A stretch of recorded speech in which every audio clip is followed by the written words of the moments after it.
Harvey awalnya ingin mengatakan sesuatu, tetapi ketika dia melihat perilaku Howard, dia menggelengkan kepalanya dan tidak mengatakan apa-apa. Sebaliknya, dia berjalan ke sisi Shirley dan berkata, "Haruskah kita pergi bersama? Aku takut akan ada masalah nanti." Ini, Shirley sedikit ragu.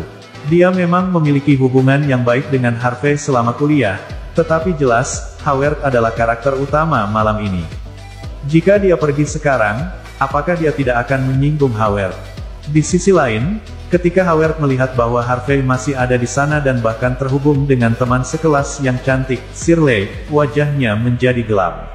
Dia menatapnya. "Harvey, tidak apa-apa jika Anda tidak keluar. Sekarang Anda masih ingin mengambil teman sekelas kami yang cantik dengan Anda.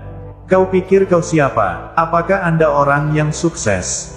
Jangan lupa, Anda adalah menantu yang tinggal di rumah, dan kami merasa malu memiliki teman sekelas seperti Anda."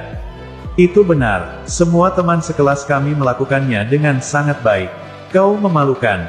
Cepat dan keluar, Shirley, dia menantu yang tinggal di rumah. Anda tidak harus tertipu oleh dia.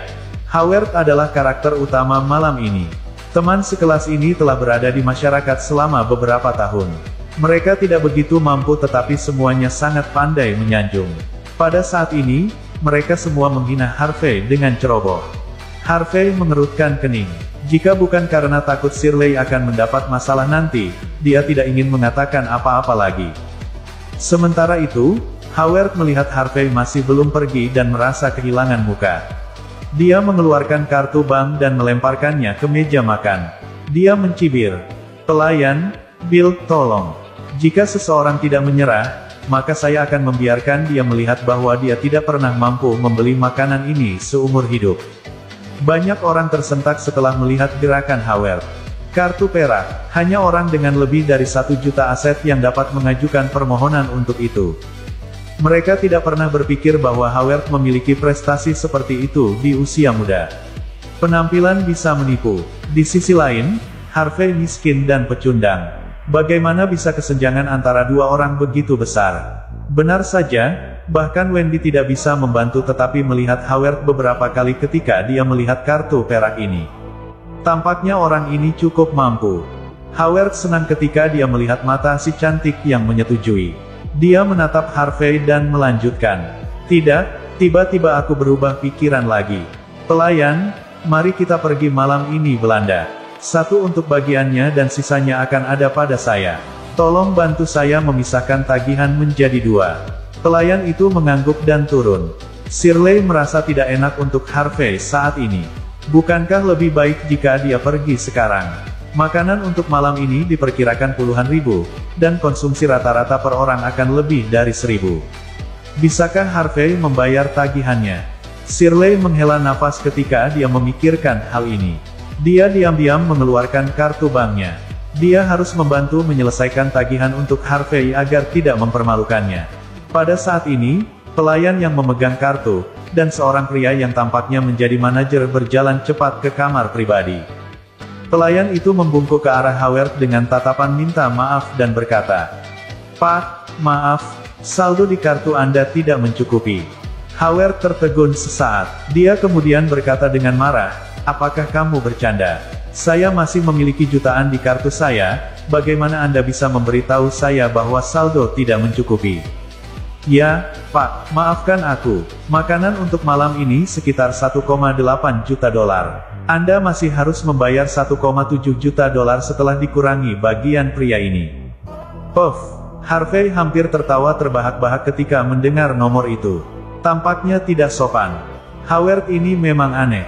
Meskipun tidak ada yang tahu tentang 2 botol anggur yang dibesarkan pelayan, Harvey tahu tentang hal itu. Itu adalah Eden 13 yang terkenal, anggur kerajaan asli Prancis, dengan harga eceran sekitar 800.000 dolar. Howard baru saja memesan 2 botol, dan harganya sudah lebih dari 1,6 juta dolar. Howard terkejut. Dia menunjuk pelayan dan berkata, "Apakah kamu bercanda? Kami memiliki kurang dari 20 orang di sini. Bagaimana kita bisa menghabiskan sekitar 2 juta dolar? Bawa manajermu kemari. Saya ingin melihat bagaimana korup hotel Anda." Pelayan itu menghela nafas. Dia sudah mengharapkan itu. Dia kemudian melangkah mundur dan berkata, "Ini adalah manajer kami." "Bagus." Howard berteriak sambil menatap manajer berpakaian rapi di depannya. "Apakah Anda berencana untuk berhenti dari pekerjaan Anda? Bagaimana konsumsi per kapita bisa $100.000? Kau tahu siapa aku? Sepupuku adalah Don Sander." Manajer tidak terburu-buru. Dia berkata perlahan, "Tuan, saya sangat menyesal. Makanan itu sekitar puluhan ribu dolar saja. Namun, Anda memesan 2 botol anggur Prancis teratas, Eden 13 barusan. Masing-masing biaya $880.000. Jadi, Anda harus membayar $1,76 juta. Ini sekitar $1,8 juta setelah menambahkan makanan. Tapi karena Anda adalah sepupu Tuan Sander, kami menghormati sosok itu. Percaya atau tidak, aku akan membunuhmu." Howard sangat marah. Dia meraih ke meja manajer. "Bagaimana Anda memiliki anggur yang harganya lebih dari $800.000? Bahkan jika Anda melakukannya, saya tidak mengatakan saya ingin anggur yang mahal. Aku akan menelepon polisi." Manajer menenangkan dirinya dan perlahan-lahan mencambuk tangan Howard. Dia telah berada di posisi ini selama beberapa tahun. Dengan demikian, dia telah melihat semua jenis orang di New York sebelumnya. Namun, ini adalah pertama kalinya dia melihat seseorang yang tidak punya uang tetapi masih berpura-pura kaya. Dia berkata dengan sungguh-sungguh setelah menarik napas dalam-dalam, "Tuan, izinkan saya menjelaskan beberapa hal kepada Anda. Pertama, kami telah menyediakan Anda anggur terbaik yang Anda minta. Kedua, pelayan kami ingin mengingatkan Anda tentang harga 2 kali, tetapi Anda tidak peduli. Ketiga, semua hal ini sedang dicatat, jadi kami memiliki bukti. Jika Anda ingin menelepon polisi, jangan ragu untuk melakukannya." Bertepuk tangan, bertepuk tangan. Manajer bertepuk tangan dengan lembut setelah dia menyelesaikan kata-katanya. Boom, pintu kamar pribadi ditendang terbuka. Beberapa pria berotot dengan kaus dalam bergegas masuk. Semuanya sengit dan mengerikan. Ketika keamanan pergi untuk melapor kepadanya sekarang, dia sudah merasa bahwa seseorang akan menyebabkan masalah, jadi dia membawa pengawal bersamanya. Howard berkeringat dingin dan menggigil. Dia kemudian mengertakkan gigi dan berkata, "Di mana bos Anda? Aku ingin bertemu bosmu. Anda menjalankan toko hitam. Jadi, maksudmu aku membuka toko hitam?" Seorang pria muda dengan buskat mengenakan kemeja putih dan memegang 2 bola pergelangan tangan di tangannya. Dia berjalan dengan senyum. Dia mengenakan sepasang kacamata berbingkai emas, tampak menakutkan, tetapi juga jahat pada saat yang sama. Penampilannya membuat orang tanpa sadar terkesiap. Pemilik Platinum Hotel Tyson Woods dianggap sebagai salah satu individu teratas di New York. Platinum Hotel adalah salah satu propertinya. Howard awalnya ingin mengutuk, tetapi keringatnya terus menetes saat ini. Ini adalah Tyson Woods. Dia adalah orang profil tinggi. Dia memang berlebihan sekarang, mengatakan bahwa Don dan Tyson adalah teman. Dia tahu bahwa Don tidak ada apa-apanya di depan Tyson. Howard hanyalah seorang pemuda kelas pekerja. Beraninya dia mengacaukan Tyson. Manajer berkata dengan dingin setelah melihat bos tiba. "Tuan, Anda memiliki kartu perak dan juga memegang kunci mobil Audi. Saya kira Anda bukan seseorang yang tidak mampu membayar tagihan. Anda meminta anggur terbaik sendiri dan menginginkan 2 botol sekaligus. Sekarang, Anda menolak untuk membayar untuk itu." "Tidak, saya tidak berani melakukan itu." Howard berkata dengan cepat, kami akan membayar tagihannya." Dia melihat teman-teman sekelasnya meminta bantuan saat berbicara.